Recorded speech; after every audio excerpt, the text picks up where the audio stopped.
Good afternoon.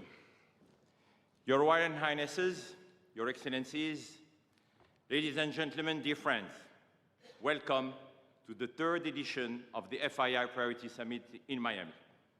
This year, we are starting with an exceptional session. It is my distinct honor to introduce a man who is the 45th and 47th President of the United States of America. This man is a visionary business person, a media icon, and a political leader, of course. His impact on the global stage has been profound. From transforming the real estate industry to reshaping economic and foreign policy, his leadership continues to spark dialogue and drive change. At the Future Investment Initiative Institute, we are committed to shaping a brighter, more sustainable future by fostering innovation and global collaboration. These are principles that align with the President's bold approach to leadership and economic growth. Please, ladies and gentlemen, join me in welcoming 45th and 47th President of the United States, Donald J. Group, this is, you have to see outside, it's going wild outside with a lot of love for all of us, I guess. But thank you, Richard, for the introduction, and thank you to all for such a warm welcome. It's great to be back in beautiful Miami, where I've actually built a lot of great buildings with the Desert family and some others. We've had tremendous success in Miami. We have Trump Towers and Sunny Isles Beach. It's 4 beautiful buildings right on the ocean. The Trump Grande, put the little E in the end for a little, class it up a little bit. Trump Grande and the 700-acre Doral. It's a tremendous country club, and it's actually the most successful country club in the U.S., where I was just given approval to build 1,500 units, and I couldn't care less about building units. When you're president, who the hell wants to build units? I've been building units all my life. I don't want to build units, but they gave us permission to do it. But today is a tremendous honor. Become the first American president to address the Future Investment Initiative Institute. That's the first one. That's very, it's always nice. And I want to thank Mayor of Miami, Francis Suarez, for being here. Thank you very much, Francis, wherever you may be. Hi, Francis. And thank you for the endorsement when I ran. I was very appreciative. Along with the Mayor of Miami Beach, Stephen Miner. Stephen, thank you very much. Thank you. Thank you. Thank you, Stephen. Thank you very much. And numerous American business leaders, some of the biggest business leaders actually anywhere in the world, and many distinguished guests from the Middle East, and in particular the Kingdom of Saudi Arabia, a special place with special leaders.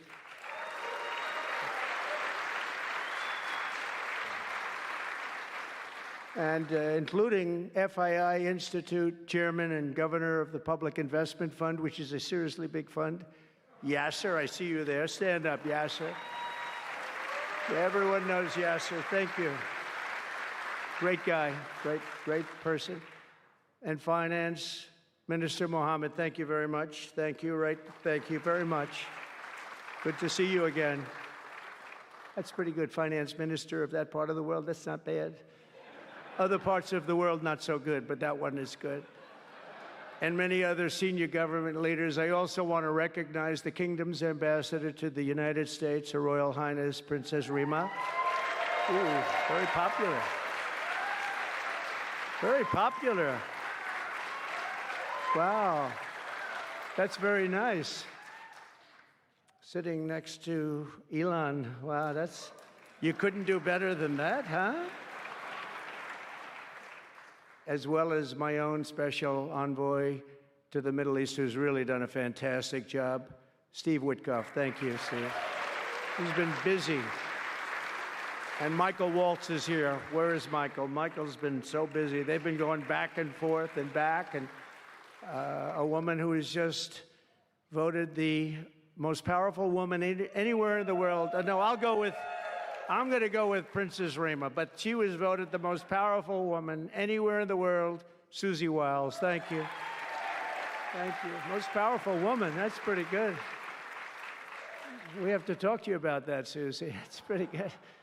And also, we all know Jared Kushner, a very special guy. Thank you, Jared. Thank you, Jared. And Elon Musk. He's been making a little news lately, hasn't he, though? Very positive news. Stand up, Elon. He's a great guy.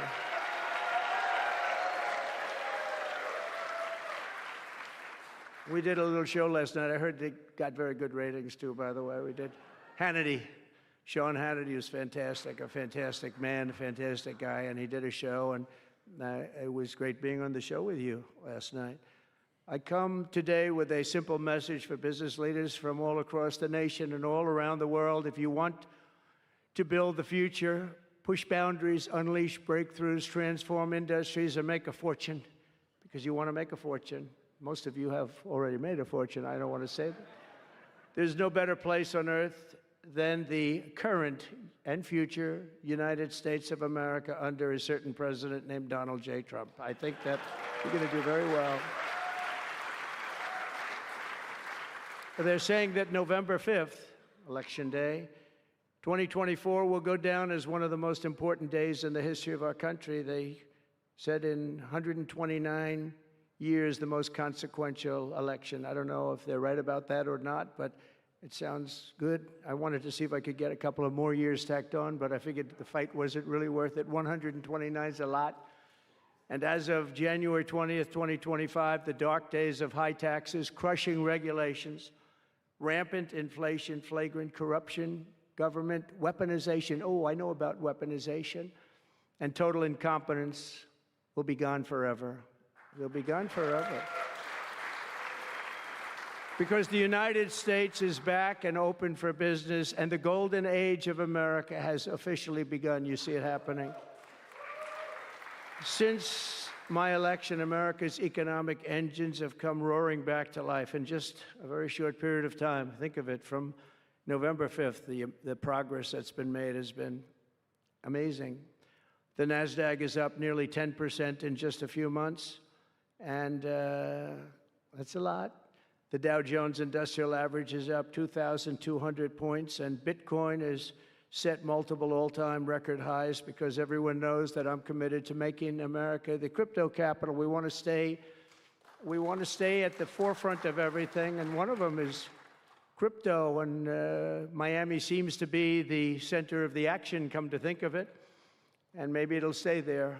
Business optimism skyrocketed 42 points. Think of that in a single month, the most in history by far. That's the biggest increase in history by not even close. The ISM index of manufacturing activity surged into positive territory for the first time in many years. Amazing. And it was just announced, this is an interesting one. I didn't realize it was that bad for so long, but it was just announced by one of the nation's most historically accurate and respected pollsters, Rasmussen, that the number of Americans who believe our country is on the right track now exceeds those who think it's heading in the wrong direction for the first time in 20 years. Can you believe that? 20 years. And this is really a seismic 27-point swing from just before the election. Nobody's ever seen anything like that one, yes, sir. I want to tell you, that's a big one.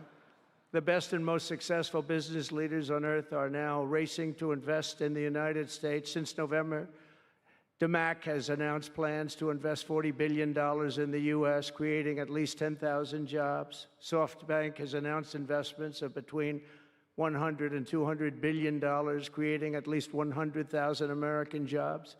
Oracle and OpenAI and SoftBank are now collectively committing $500 billion to keep the United States on the cutting edge of artificial intelligence, and so many more. I mean, so many companies that want to come to the White House and have a little news conference all the time. I said, why don't you just announce it? But they want to come, and I'll do that. I don't mind doing that. I say anytime they want to go 10 billion or more, I'm there. 10 billion or more. But on his recent visit to the White House, the Prime Minister of Japan announced he anticipates Japanese investment in the United States of well over $1 trillion, and we're working on an Alaska pipeline already, which is the closest point to Asia. And as you know, the ANWR which we've started. Ronald Reagan couldn't get it approved. Nobody could get it approved for so many years. Couldn't get it approved. I got it approved. Actually, I got it approved twice. I got it approved and Biden ended it. That was a shocker. But we just got it approved again. And we're going to be, it's probably the largest deposit maybe anywhere in the world, just by itself. It's, they say, of similar size to Saudi Arabia, so we hope that's correct. But all of this is only happening because of the world-changing results of the 2024 election. We won the House, we won the Senate, the White House, and the Electoral College, and the popular vote in a landslide. We also won all 7 swing states, and all 50 states shifted in the Republican direction for the first time ever. So every state, every single state of the 50 states shifted Republican. It's never happened before. Either way, it's never happened. And 85% of counties voted for Trump. Think of that. So you have 2,600 counties versus 525. 2,600. Think of that. That's why when you look at the election map after it was all done, the certified map, the whole thing was red. 2,600 versus 500. It's a big difference. Nobody's seen anything like it, actually. So as a result of this very historic victory, investors from all over the planet once again have confidence in America's future and respect for America's leaders. And it's about time we get a little respect. The last administration was the worst and most incompetent in the history of our country, but we are moving quickly to fix every single disaster Joe Biden created and make America stronger and more prosperous than ever before.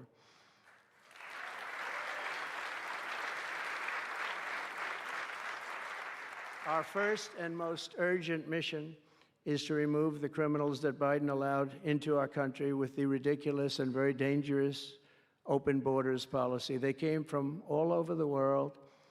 They came from prisons and jails. They came from mental institutions and insane asylums. They were gang members. They were drug lords.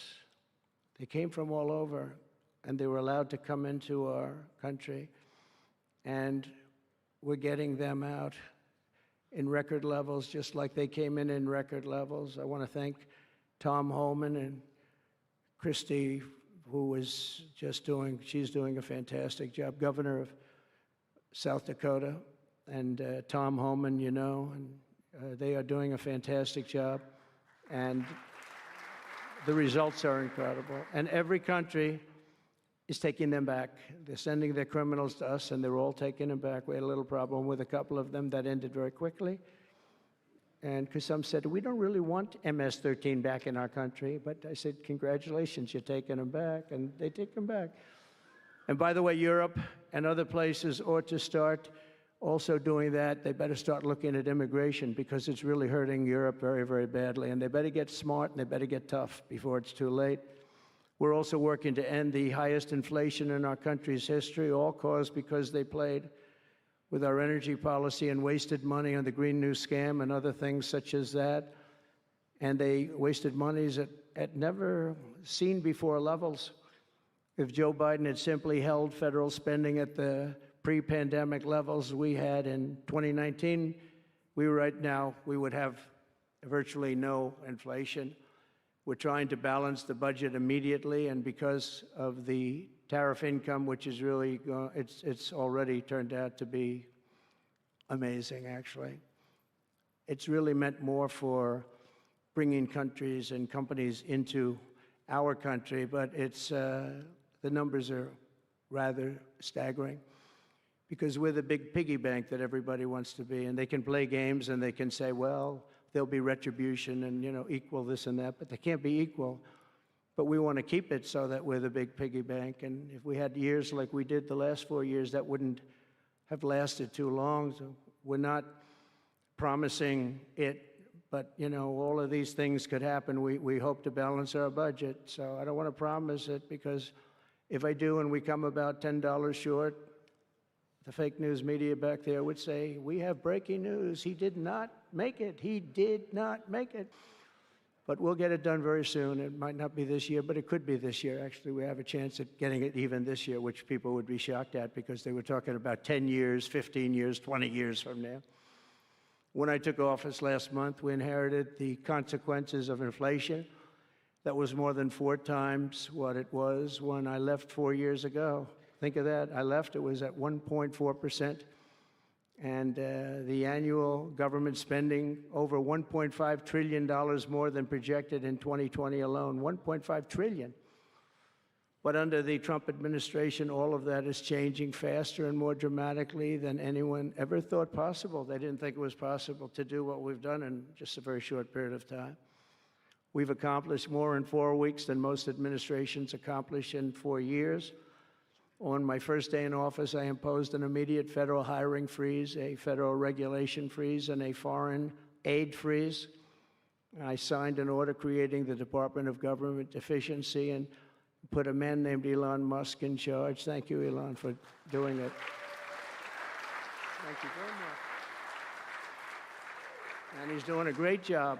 I wish you could have seen him last night. It's really, he's a very committed person. He's a very serious person. And he's a very high IQ people. I like high IQ people. Not all have to be, but, it'd be nice to have some people up there that he's a seriously high IQ individual. Now, he's got his faults also, I will tell you that.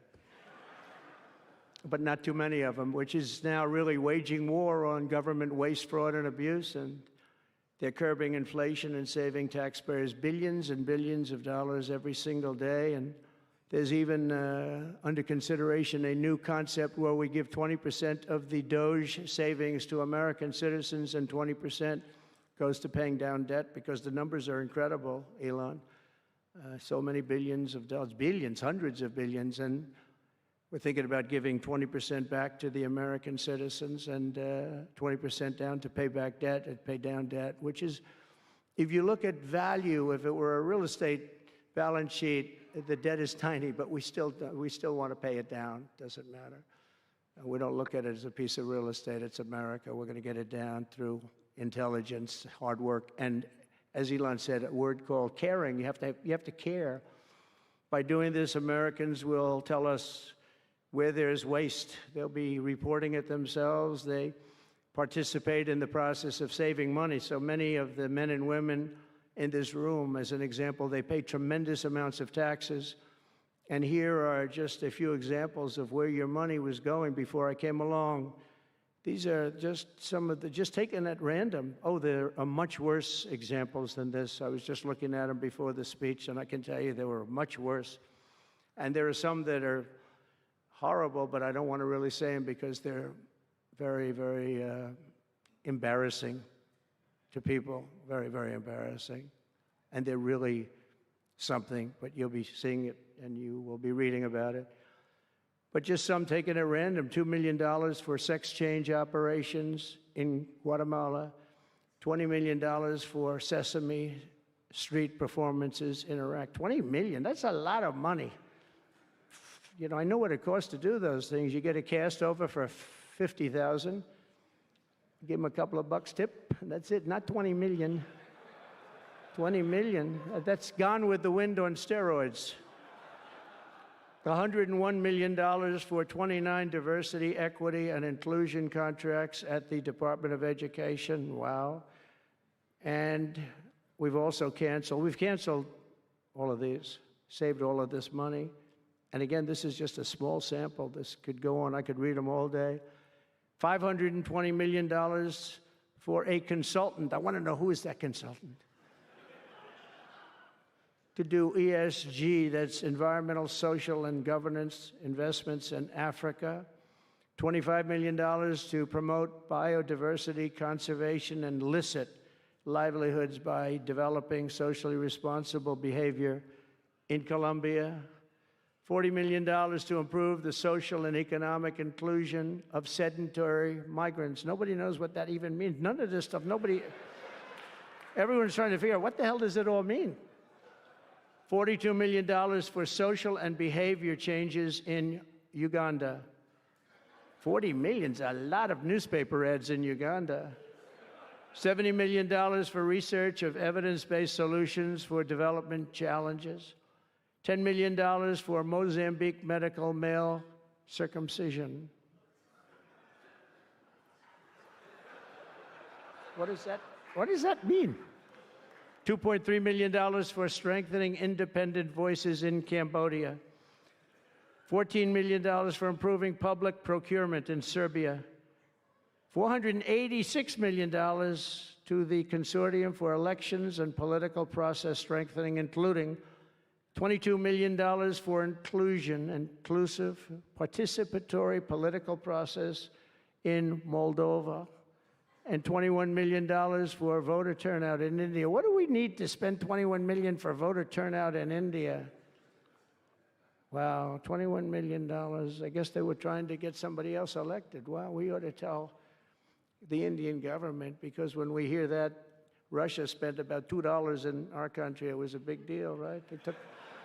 They took some internet ads for $2,000. This is a total breakthrough. $21 million for India elections, $29 million to strengthen the political landscape in Bangladesh, $20 million for fiscal federalism, and $19 million in addition to the $21 million for biodiversity conversion in Nepal, $1.5 million for voter confidence in Liberia. We need voter confidence, too, when you read this list.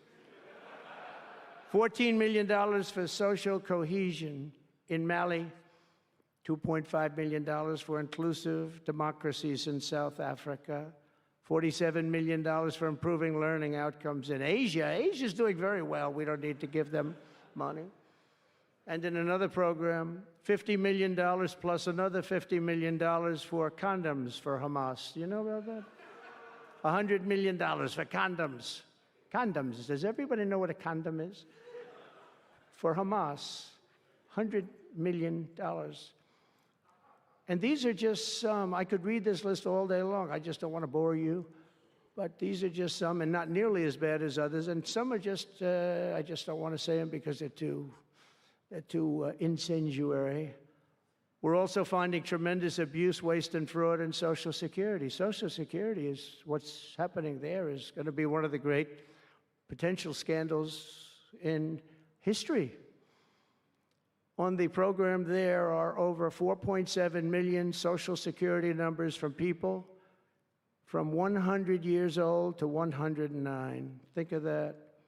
Now, over 100, there aren't a lot of people that make it. Hopefully, most of the people in this room will make it, but historically, you don't have thousands and thousands of people.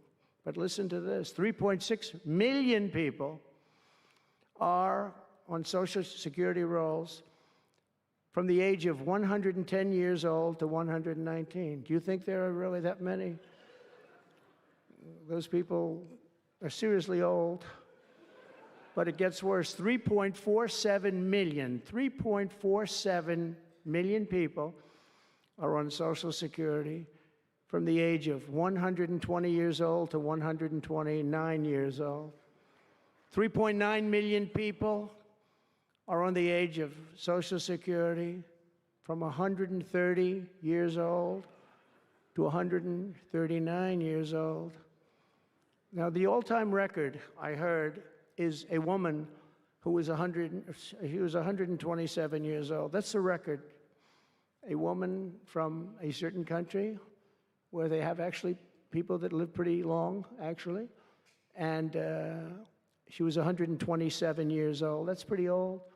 But we're topping her by millions of people. 3.5 million people from the age 140 to 149 years old. 1.3 million people are on Social Security from the age 150 to 159. And over 130,000 people are on Social Security over the age of 160 years old, okay? Including 1,039 people, think of it, over 1,000 people between the ages of 220 to 229. And one person between the age of 240 years old to 249, and the record topper, There is one person on Social Security who's 360 years old, which is approximately 110 years older than our country.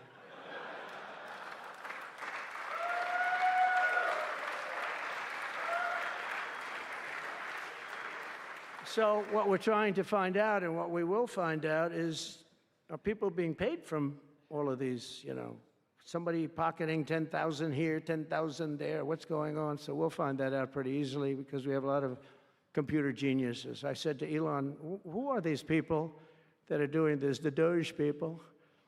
I said, who are they? Where do they come from? He said, well, number one, they love our country. Number two, they're really genius at computers. So nobody's going to fool them. When they go in, they see some bureaucrat that's scamming the country, and they try and talk about, you know, certain computer language. These people say, no, it doesn't work that way. These are people that have a natural ability as you know, brilliant computer people. It was very interesting when he told me that. I said, that's what you need today.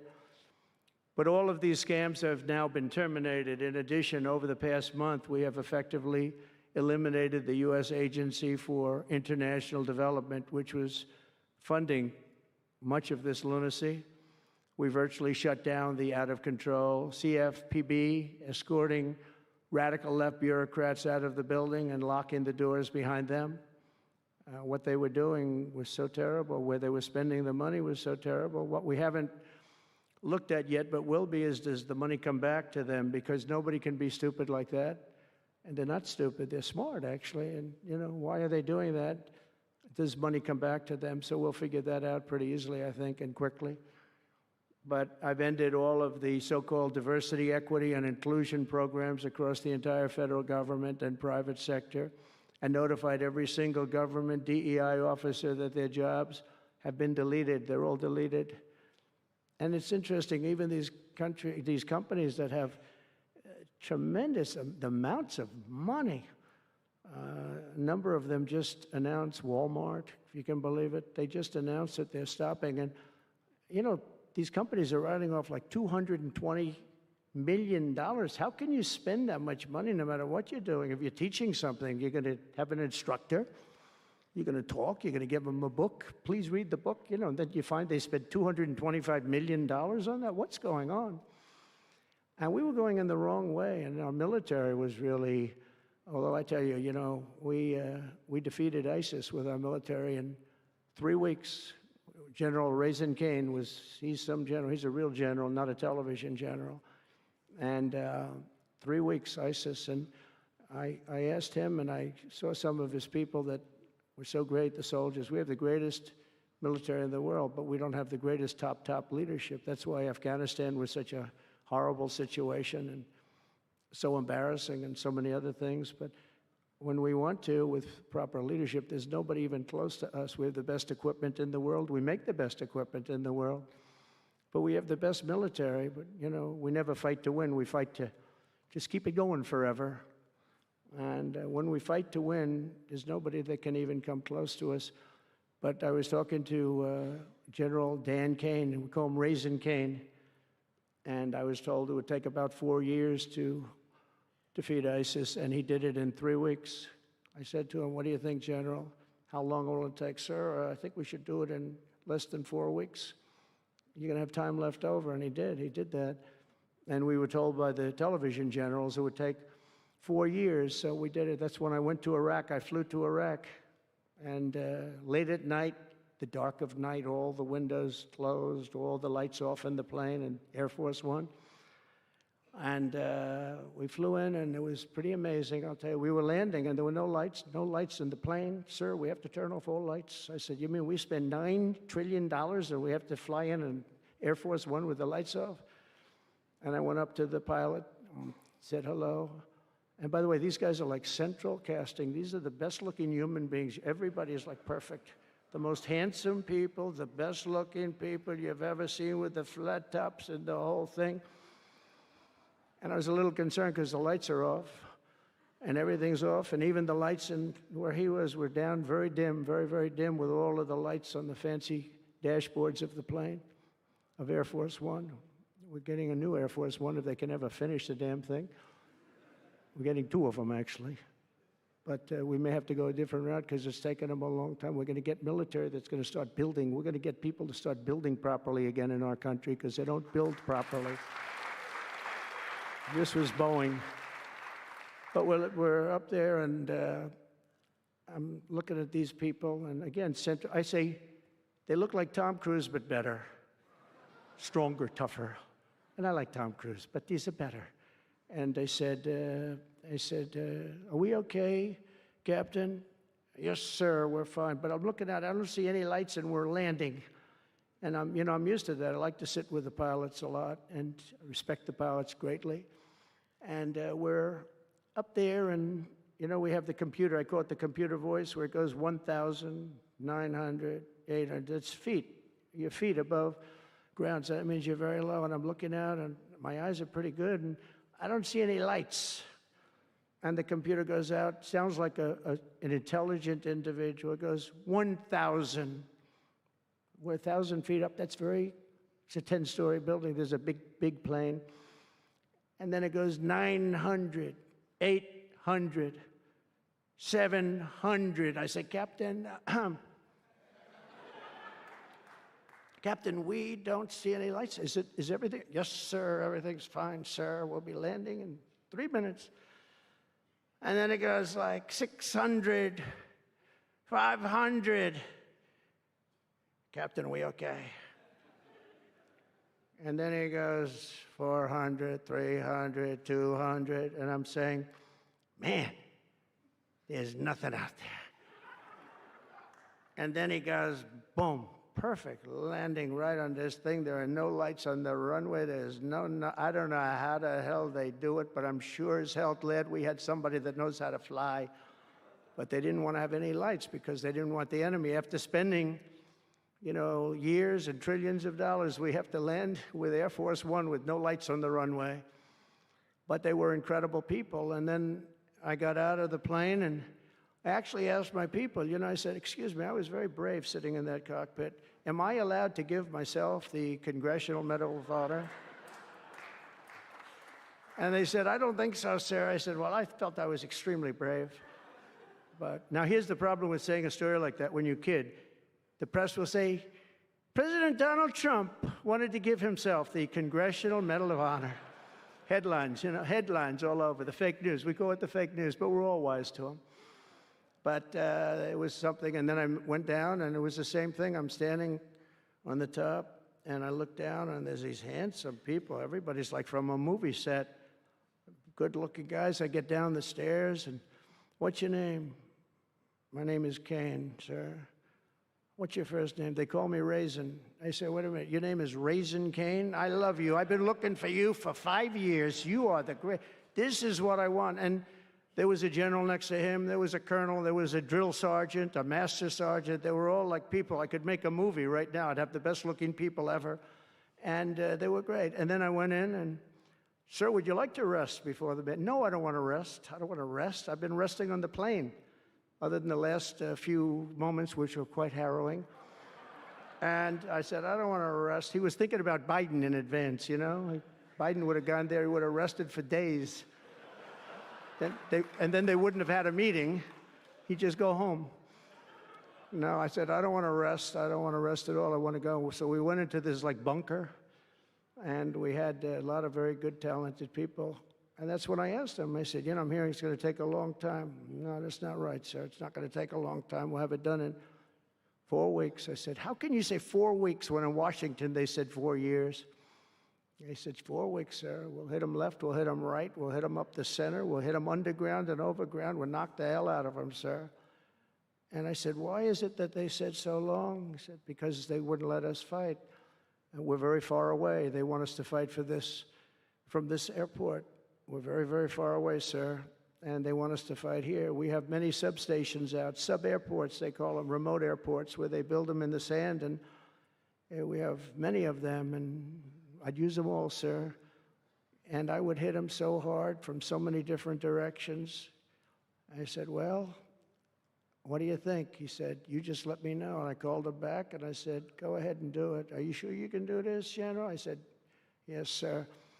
And he did it actually in 3 weeks. It was over 100% of people that are really hurting the Middle East, hurting the world, and it was done. And I'm telling you, we have the greatest military in the world, but you have to use the right people. But there's nothing like what they were able to do in that case, and in other cases, wherever I gave them something, it was done incredibly well and you know many of the instances because it's been well reported. But we've also required, and we have a country that's a great country. It's a strong country, but it's a country that's just now gaining its respect back to the levels that it should have never lost. We were being laughed at by the entire world, but we're not being laughed at anymore. But we've also required that all federal employees must once again show up to work. It's a new phenomena, you know, since COVID. Show up to work in person like the rest of us. So, I mean, it doesn't work when you don't show up. And I see companies now are all going back to it. They're all going back. It's great. I watch some of the big business leaders saying, we absolutely are going back. You can't work at home. They're not working. They're playing tennis, they're playing golf, or they have other jobs.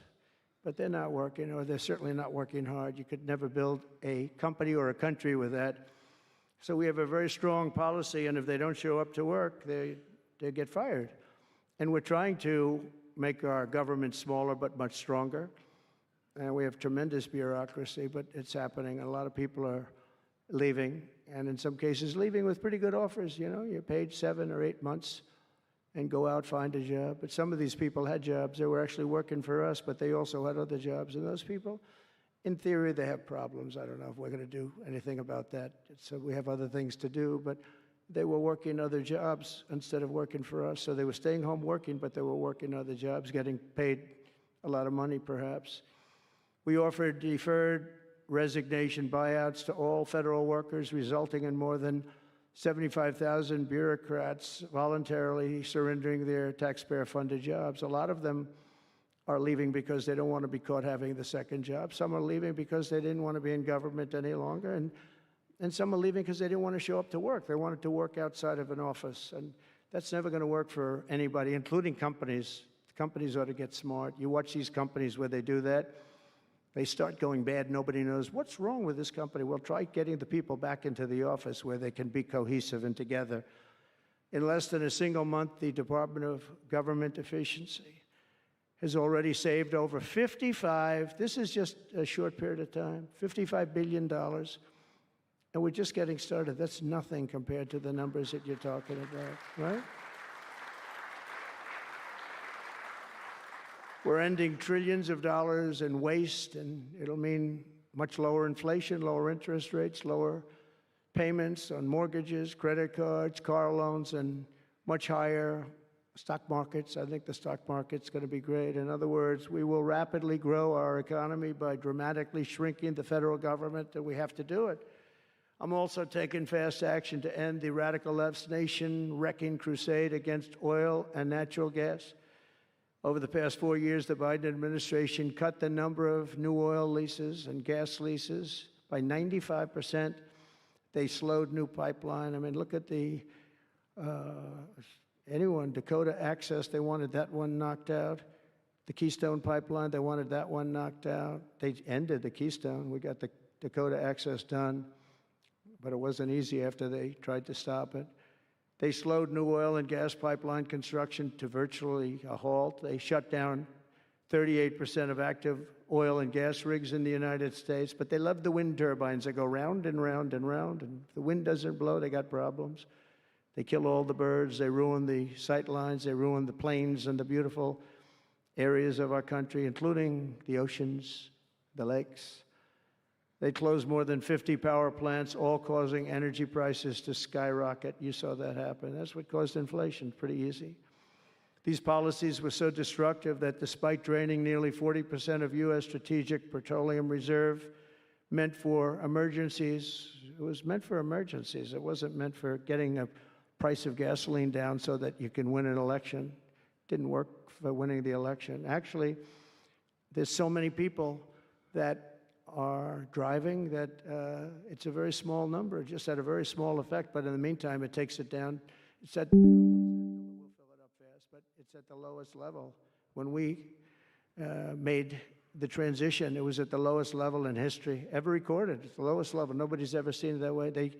They put it all out because they thought they could keep gasoline prices down a little bit, just go past the election, and after that, they didn't care.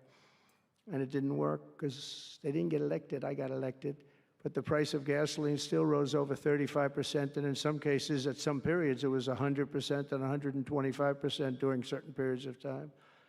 Under the Trump administration, we have implemented a very different plan. You probably heard of it. It's called Drill, Baby, Drill. And we're doing it. The world runs on low-cost energy, and energy-producing nations like us have nothing to apologize for. We have more energy than any other nation in the world, and we're going to use it. And we're going to use it on AI plants. I was telling some of the people that came in that, they're very interested. Everybody's talking about AI. I hope you're right. I don't know. Who knows? But Elon, are they right? Are they right in going all? They are all in for AI. But the problem is, to do it, just in our country, you need twice the electricity just to open up and be the top of AI. You need twice the electricity that we have right now in the entire country. If you take all of the electricity, you need more than twice. You need double what we have right now just to fuel this new industry that's growing. I was amazed when I heard that number. And they all said, how can we do this? Because, in China and various other places, you can probably get it with the shake of a hand.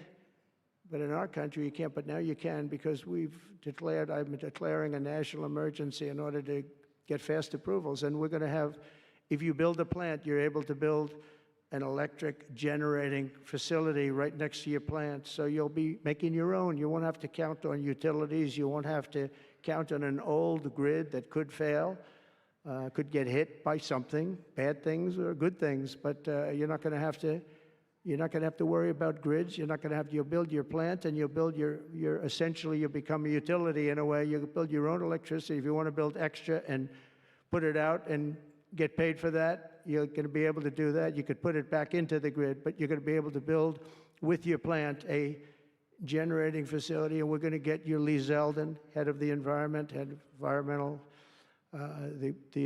group, various groups, and we've got them unified now, but we're going to get you very fast approvals, and they'll be approved so fast your head will spin. And we're going to get that whole industry started, and we're going to be the head of it. We're leading right now. We have the greatest brain power. We're leading right now, and I expect that we're going to be leading by a lot, but we're going to get you the energy very, very quickly. That would be the one thing that everybody was concerned. How do we have that much electricity when Los Angeles has blackouts and brownouts right now? And there's a lack of electricity, but we're going to get it at levels never seen before. I ended the ridiculous Green New Scam, halting tens of billions of dollars of wasteful deficit spending. And I withdrew the United States from the unfair, one-sided Paris Climate Accord, and I ended Joe Biden's insane electric vehicle mandate because it was just insane. I repealed the last, and by the way, if you want to buy an electric car, it's great. If you want to buy a gasoline-driven car or a hybrid, it's great. Whatever the thing happens to be. I heard hydrogen's hot. The problem is when it's not, you're in deep trouble, because when that sucker blows up, they don't find the body. So that's one that I said, you know what, let's take a pass on that one. They said it's good, but when it's bad, it's really bad. You find the bodies on trees, on the side of a tree. I said, I think we'll pass on that one, right? We're not going to want that one. But you never know. Maybe someday it'll be good, but it doesn't sound like it's off to a good start. I repealed the last administration's very destructive natural gas export ban. And last week, we approved our first new liquefied natural gas export license, and we have literally hundreds of people that want to export. I recently met with the Japanese Prime Minister, Shiba, to discuss large increases in American oil and gas exports. They want it so badly. They said we went to the Biden administration, they wouldn't sell it. They wouldn't sell it. Nobody knows why. Biden didn't know why either. They asked him, I don't know. They did, oh, I didn't know that. But we're going to sell it. And the new project in Alaska is going to feed all of Asia. We're going to take care of all of Asia. We have so much oil and gas, like very few people, like very few countries have, like really actually no country has. I also met with Prime Minister Modi of India, who wants to greatly expand India's purchase of American energy. And my administration has also launched the most aggressive deregulation program of any nation in history. Under my executive order, for every one new regulation added, 10 old regulations have to be eliminated. And you know, in our first term, which was actually an incredible success, we had the greatest economy in history until COVID, and even after that, we did great. The stock market was higher.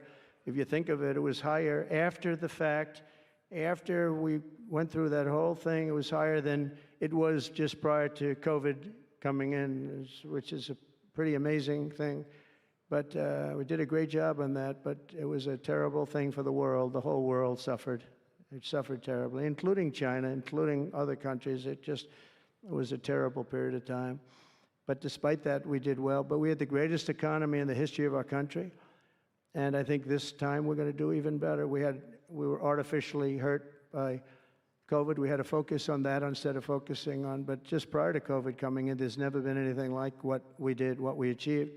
And even after, we did very well, and especially considering what all of us had to do with COVID. Some nations were hit so badly, it's just unbelievable what happened to them. As part of our effort, I've signed executive orders to keep the United States at the forefront of artificial intelligence and to end Joe Biden's war on Bitcoin and crypto. We ended that war totally. That war is over.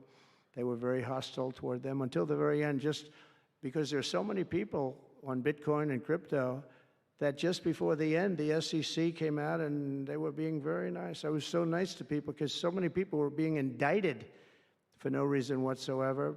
Very political group of people. That's all they did was they liked indicting people. But they were being indicted, and many of those indictments were dropped just before the election because they said, wait a minute, there's 100 million, 125 million people using this, and they didn't want to have, you know, all these people being voted against. But by the time they did that, it was too late. We had that vote entirely, I think. I think anybody smart that believed in that, and there were a lot of people believing it, anybody that was smart voted for Trump. And they pulled the indictments, and I see people that were indicted. I said, I saved your life. I saved your life. Because if they thought that, they actually thought that I was doing it, they said, why is Trump doing it? Is he doing it for political reasons? I don't do anything for political reasons. I do what's right. I want to be in the forefront of every industry. So I'll be working with the Republican Congress to pass the largest tax cuts in American history. And that includes, obviously, we have to extend the Trump tax cuts, which were, until now, the largest. We're going to dramatically cut taxes for families and for workers and for companies, including no tax on tips and hopefully no tax on Social Security and no tax on overtime. And that overtime one is a sleeper because I think a lot of people are going to be spurred on to do a lot of extra work. When they hear that, a lot of companies really like it, and a lot of people really like it. The new Trump tax cuts will also include 100% expensing for new factory construction in the United States and anything else that you're going to buy with capital. If you buy something that is going to be good for our country, we're going to let you expense it, 1 year expense. And I did that the first time, and everybody was saying, can you go back to that? Now you still get, I guess, 40% or whatever, but it, you know, pares down. But we're going to bring that right up to the top level. I think that had a lot to do with the success that I had during my first term. And we'll substantially cut taxes for all domestic producers of oil and gas and just about everything else that they produce. In my first term, I brought the business tax down from around 40% to 21%, which everybody said was an impossible thing to do. I cut it from 40. It actually was state and city was much higher than 40, but I got it down to 21%, and now I'm bringing it down to a goal of 15%, but only if you make your product in America. In other words, you're going to be at 21%, but if you make your product in America, you're going to go from 21 to 15. If you don't, you're going to pay 21%, which is still lower than anything. So guys like Elon are going to come and make his great cars in the United States. There are a lot of people are calling, a lot of car companies are calling. They called me, three of the majors, they called and they said, we're looking all over the place, we want to be there. I'm going to be announcing tariffs on cars and semiconductors and chips and pharmaceuticals, drugs and pharmaceuticals and lumber probably and some other things over the next month or sooner. And it's going to have a big impact on America. We're bringing our businesses back. If they don't make their product in America, then they have to pay a tariff. But if they do make their product in America, they don't have to pay any tariff, which will bring, it's all going to bring trillions of dollars into our treasury, or it's going to mean that there won't be any taxes because we want to have a fair base. If they don't have it, we don't have it. If they don't pay, if they don't charge us, we don't charge them. It's pretty simple. The Republican Party is once again the party of common sense. We're a party of common sense. We want strong borders. We don't want men playing in women's sports. We don't want to have transgender for everybody. We're the party of common sense. That's how we won the election in such a big manner. We'll no longer allow other countries to ransack and plunder our nation. That's why I've announced that we will soon begin imposing reciprocal tariffs on any country that engages in unfair and unequal trading practices. If they tariff us, as I said, we will tariff them at the exact same rate. So if a certain country, because some of these countries, even countries that I've already mentioned, are extremely aggressive with tariffs. Nobody knows that. European Union, they have a VAT tax that's devastating. It's very tough for people on the outside. Hard to sell cars. Really impossible to sell them because they also have non-monetary tariffs that are very, very tough. But if you take a look at that, it's a very unfair situation. And the VAT tax is similar to the tariff. Around the world, I'm moving quickly to end wars, settle conflicts, and restore the planet to peace. I want peace, and I don't want to see everybody being killed. And you take a look at the death in the Middle East and the death that's taking place between Russia and Ukraine. It's been going on, and we're going to end it. There's no profit for anyone in having World War III, and you're not so far away from it. I'll tell you right now, you're not so far away. If we would have had this administration for another year, you would have been in World War III, and now it's not going to happen. In the Middle East, I've restored my policy of maximum pressure on Iran, designed to bring peace. And we've designated the Houthis a terrorist organization. They're, destroying shipping lanes all over the place. They're making it very hard for people to get their product delivered. They're making it very difficult, but we'll take care of that situation. And we've secured a ceasefire in Gaza, and we're bringing in the hostages, and we're bringing them home to their families. Some of them are in pretty bad shape, I have to tell you. To end the horrible war in Ukraine, I've spoken with President Putin and President Zelensky, and our teams began negotiations this week in Saudi Arabia. I want to thank Saudi Arabia for that. That was so great. Yeah. And I want to thank, in particular, I mean, we have so many of the people, Yasser, Mohammed, all of the people, but in particular, we have to thank Crown Prince Mohammed bin Salman for hosting these historic talks. And talks that went very, very well. Steve was there, Steve Witkoff was there, and Michael was there, Michael Waltz and others, and they really went well. It's a big step. We got to get that war over with. You have to see the people that are dying. I look at the pictures, the satellite pictures of the field. It's a level field, and it looks like a modern-day version of Gettysburg, and you know what that means. It is just carnage. It's horrible. And, it's not American soldiers. It's not even soldiers from the Middle East in the case of Ukraine, Russia, but it's people, it's young people from Russia and Ukraine mostly that are just being decimated. It's flat fields. And a bullet goes, and a bullet only stops when it hits somebody. And the level of people being killed in that battle, soldiers, young soldiers, in some cases old soldiers, because they're running out of people. They're running out of soldiers, in one case. But think of it, a modestly successful comedian. President Zelensky talked the United States of America into spending $350 billion to go into a war that basically couldn't be won. that never had to start and never would have started if I was president, not even a chance. And it didn't start for 4 years, never would have started. But a war that he, without the U.S. and Trump, will never be able to settle. They'll never settle that war without our involvement. That's why they did such a great job this weekend. That's why Saudi Arabia did such a great job this weekend in hosting. The United States has spent $200 billion more than Europe, and Europe's money is guaranteed. They get their money back. It's a form of a loan. Nobody knows that. I know that. I said, why isn't somebody saying, you know, we do it the same way? And we spent much more money. We have to equalize. But while the United States gets nothing back, so they get their money back. It's a loan. We just give our money. And we had a deal based on rare earth and things, but they broke that deal.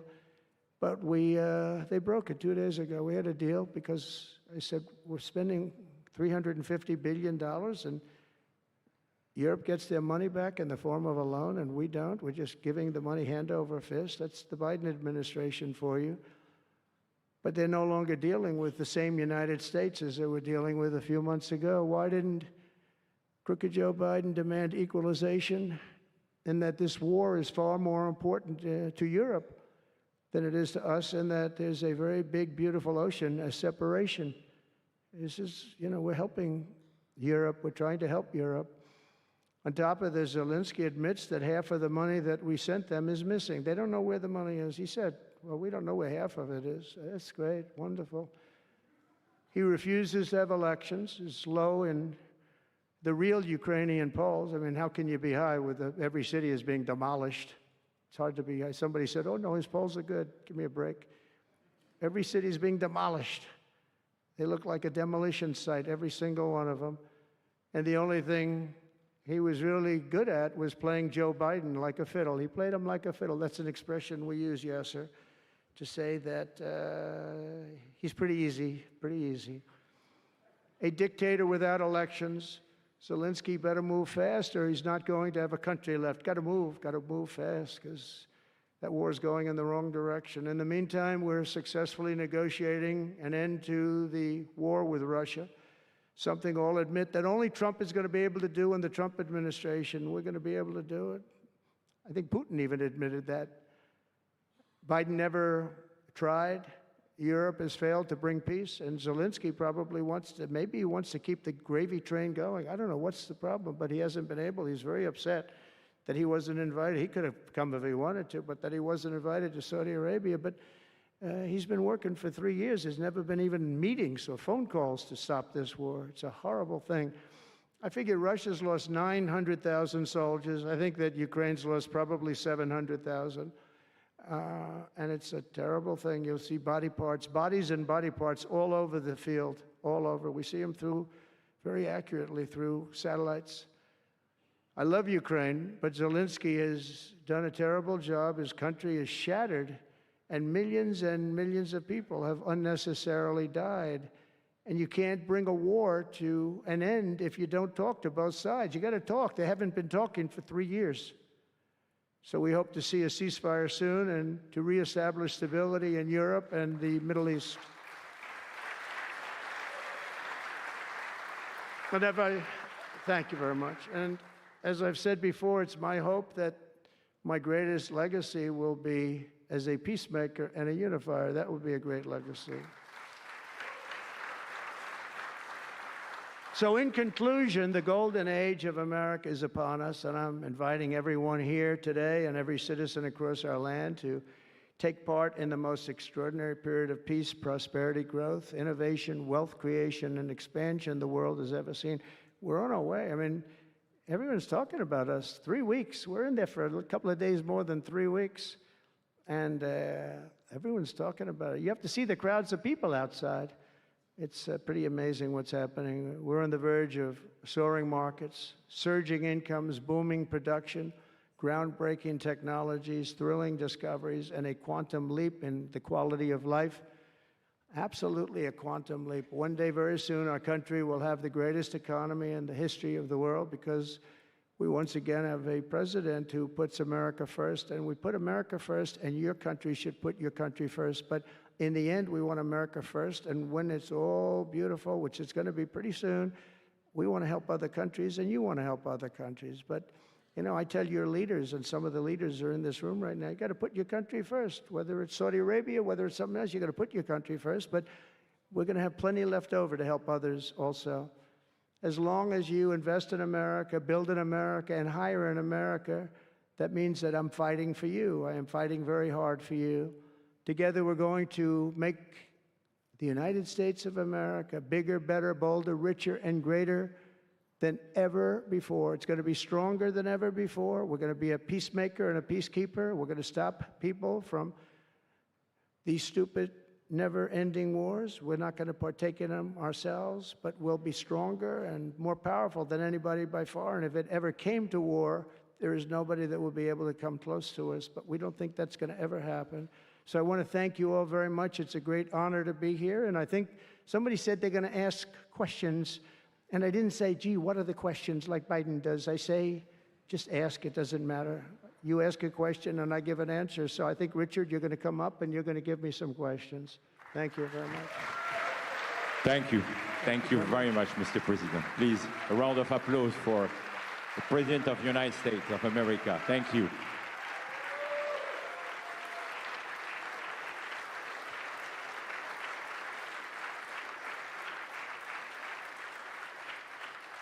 Mr. President, thank you for accepting to take a few questions. 20 years ago, I don't know if you will remember, we were under the same roof in Orlando, and you were delivering an amazing speech in front of 3,000 sales reps, giving them the best advice to be successful. So what is the best piece of advice that you have ever received?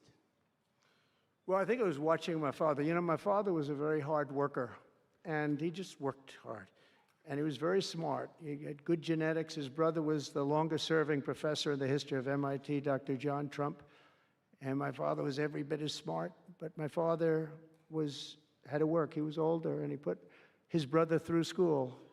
In fact, he once said, boy, I put him through so much school. He had 3 different degrees. And they asked him to stay on at MIT. But my father was the same ilk. And I noticed that my father was a happy man. And what he did is he worked. He just worked all the time. He worked. And he loved it. And really, I think the best piece of advice I got from that is you have to love what you do. And if you love what you do, you're going to have a happy life. If you don't, I mean, I see so many people, they're in businesses that they don't want to be in.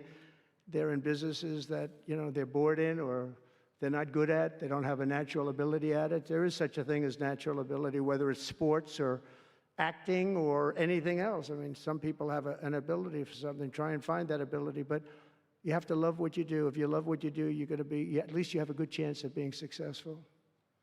Mr. President, it's almost time for an early dinner. So if you are throwing a dinner party and you can invite 3 fascinating guests, living or dead, who would you bring? Well, they're all sitting right in the front row.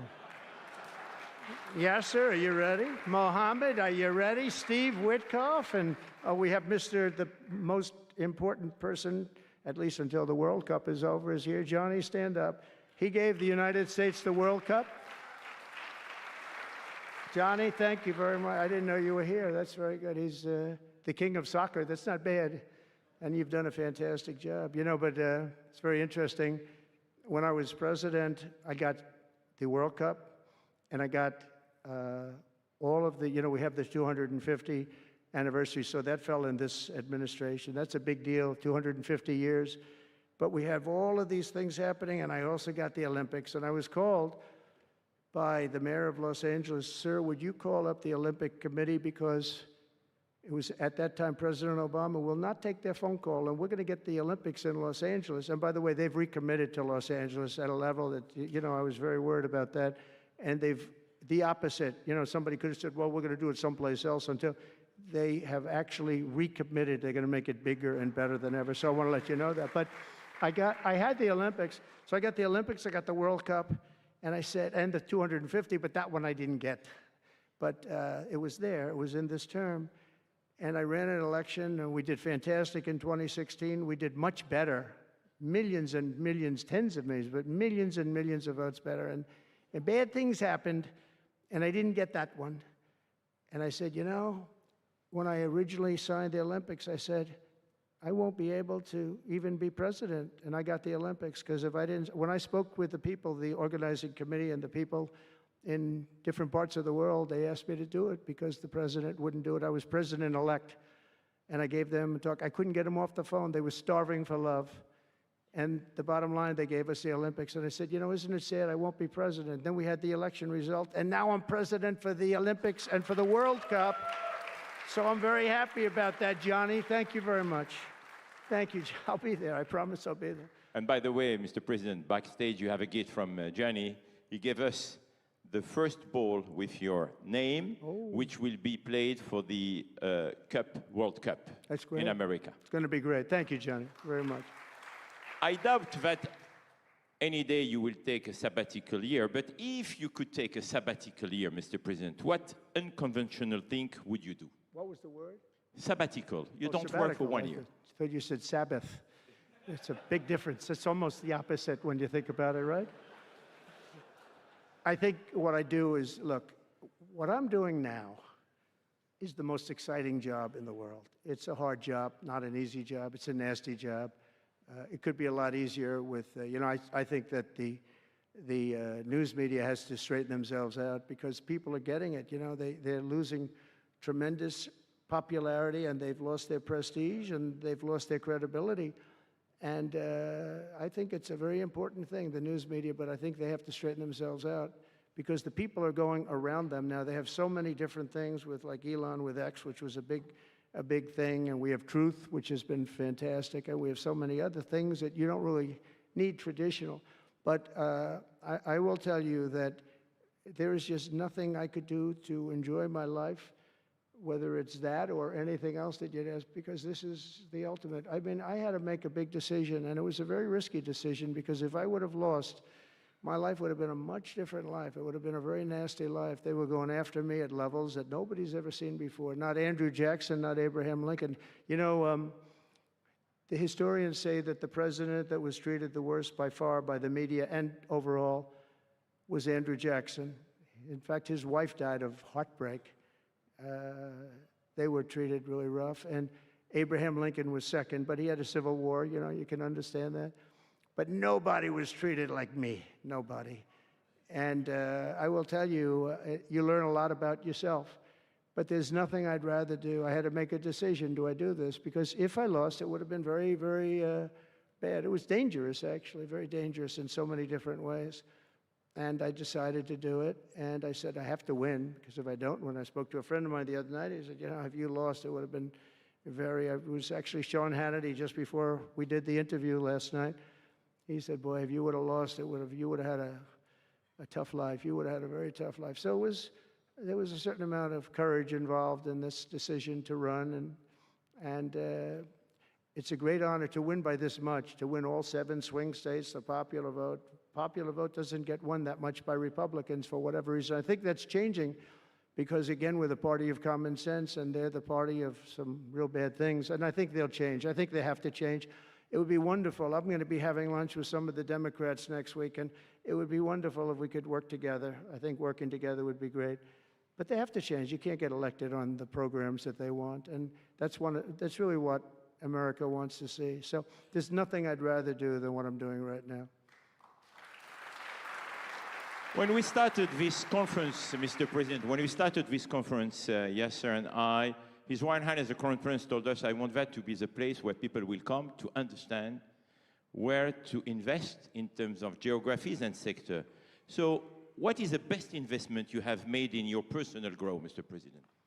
Well, I was involved in real estate from, most of my life, and was, guys like Witkoff will tell you I was really good at it, and I was successful at it, very successful at it.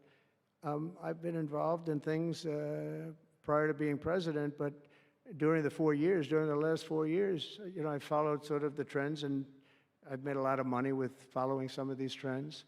And, it's, again, it's something that you do. I really believe that some people have instinct. I think I've always had an instinct for making money. I make money. And I went into show business. I had one of the most successful shows on television. I wrote books, and they were all bestsellers. Virtually every book was a big bestseller, some really big bestsellers. And so I don't know, it's whatever I do, I just want to make it successful. It's very important to me. There are many ways to make money. You can be in many different fields. And a lot of them is being in the right country. You know, if you're in a certain country, our country is actually getting very bad, a very dangerous place, actually. Bad things were happening. But if you're in a certain country, you have a chance to do well. And no matter how good you are, if you were born into the wrong country, you're not going to make money. Now, you can do other things. You can attain power, I guess. Maybe it's the wrong kind of power, but it's power. But being in the right country, where you have the right incentives and, you know, entrepreneurship, et cetera, and America has always been sort of at the top, or one of the top, but always pretty much at the top. But it was losing that position, and I think losing it rapidly. This last administration, look, I don't want to be, I wish I could say, I wouldn't have run. If I thought Biden was doing a good job, if I thought they were, I wouldn't have run. Because as I said, it was very dangerous to run in a lot of ways. In fact, my ear will show that when you look at it closely. My ear, I have that throbbing feeling every once in a while, but it was dangerous in a lot of different ways. But he was so bad that I had no choice but to do it. If I thought he was doing a great job, I wouldn't have run, and I would be very happy. I actually wanted him to do a good job. I was saying, do this, do that. I'm telling them, do things. They should have done what I said. And but I would have been very happy not to have run, and frankly, to have seen somebody do a good job. But our country was going to hell, and I really sort of had to run. If you were a historical ruler, would you prefer to rule during war or peace? Well, I want to be, again, a peacemaker, and I want to keep us out of war. But sometimes to do that, you have to have a very strong country. You have to have a very strong military. And as I said, we have a much stronger military than anyone would know. We have the best equipment. And I bought a lot of it. I rebuilt our military in the first 4 years. I rebuilt it. We gave a lot of it away to Afghanistan, to the Taliban, stupidly, but that's a very small amount relative. It was billions and billions, but it's still a very small amount relatively to what we built. But I largely rebuilt our military. Now I'm going to have to do it again because so much has been given away, so much has been treated so badly. But to keep peace, you really have to, I have a thing, strength through, and I mean it, you really have it.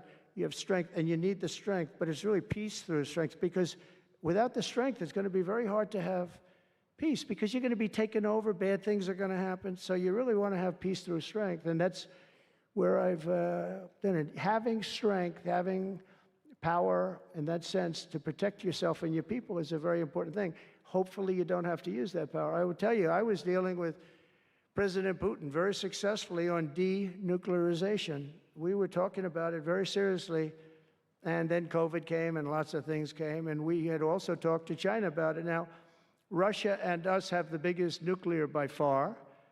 China is not close, but they will be close. In 3 or 4 years or 5 years, they'll be equal. But we were going to talk to China, and I spoke to President Xi about it very successfully. I think we were going to denuclearize it. We had to get the smaller nuclear powers, of which there are 4, 3 maybe, but 4 probably, to do something. We would have been able to do that. But I was having very strong talks with President Putin about denuclearization. And, you know, if you're president, you get presentations about what we're building, what we're having, the power of weapons, the power of many things besides weapons per se. What I saw, the power of nuclear weapons, and we can never let that happen. If that happens, the ball game will be, the world will be destroyed. The power is so enormous. You look at Hiroshima, you look at Nagasaki, multiply that times 500 times, and the world would be destroyed. So you want somebody as your president, or you want somebody as your leader that understands that. We just can't let that happen. We can't let other countries get nuclear weapons. Not only Iran. Iran is a good example, and maybe the one that people think about, but we can't let that happen. The power of weaponry today is so enormous that the world would disintegrate, so we can't let it happen. Mr. President, if you had to describe United States of America in just 3 words, what would they be? In 3 words? 3 words. Love, respect, and strength. That's a tough question. That might be my best answer, Yasser. That reminds me of high school, that one, but that may have been the toughest question, actually. Do you think Joe Biden could have done that? I don't think so. I don't think so. We're almost at the end, Mr. President, but talking about United States of America, what is one cultural habit in the US business that the rest of the world could learn from? What is the best practice that we Well, I think we love country? our families, but I think a lot of the world loves their families. You know, I was speaking to the head of Mexico because I complain constantly about people pouring in. Now our border is the strongest border we've ever had. We've gone from the worst border ever in history to the strongest border. But I was speaking to the president of Mexico, a very wonderful woman, actually. And I said, we were talking about drugs. You can't let people come through your country and come into the country. You know, I was not that nice, but they understood what I was saying. And she said something that really got me. She said, I said, you're not a big drug-taking nation. And she said, no, we are not a consumer. And I said, a consumer, what an interesting word. We're not a consumer nation. We're not a consumer of drugs. I said, what an interesting, and why is that? She said, well, we have very strong family values. I said, but we do too. We do too. We have very strong, our families are devastated by what's happening with fentanyl, and China will not be doing, we're going to make a deal with China. They were not letting that happen anymore. And I had a deal, by the way, before I left. I had a deal with President Xi where they were going to give the maximum penalty to anybody making fentanyl and sending it into the United States. And their maximum penalty is the death penalty, and it would have stopped. But when the election turned out to be a rigged election, but that's okay. When an election turned out to be, it was an election that shouldn't have happened. All the things that happened. I'll give you an example. We wouldn't have had October 7th, Israel attack. We wouldn't have had Ukraine and Russia fighting. We wouldn't have had inflation. We wouldn't have had all of these things that, happened. But in speaking with her, she said about family values, I said, well, you're not really saying anything there because we have great families too. We have great family values. She said, plus we advertise a lot. I said, ooh, you mean you advertise about how bad drugs are? Yes, we do. We spend a lot of money on advertising. And I said, unbelievable. That was such a great conversation because we're going to spend hundreds of millions of dollars advertising how bad drugs are so that kids don't use them, that they chew up your brain, they destroy your teeth, your skin, your everything. And I thanked her for that. I make so many calls and I never learn anything from anybody. I know everything and I never learn anything from anybody. And I spoke to this woman. As soon as she said it, she didn't have to say exactly what. I said, exactly. What a great idea. And I think we're going to have, and I saw pieces of it, we're going to go in with $100 million and then another $100 million initially. But I saw some of the ads and they are really violent. I said, you have to make them strong. Your skin practically comes off after a period of time. You lose your hearing. You lose your teeth. It is terrible. And we show this happening to people.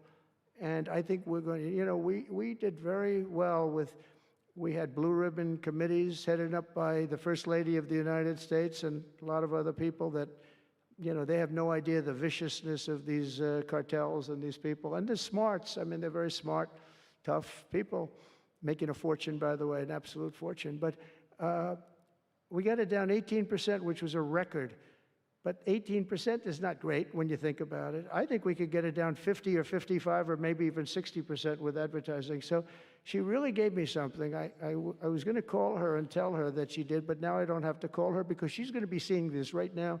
So to the President of Mexico, thank you very much. I appreciate it. But we're going to do a great advertising campaign saying how bad it is, how drugs are so bad for you. My last question, Mr. President. You have mentioned briefly in your speech about the legacy. What would you like your legacy to be, if you can tell us more about it? That I came into a country that was great, but is in trouble. And I made America great again, and I got it out of trouble, and people respect America now, and we were a country of peace, and we brought peace to the rest of the world.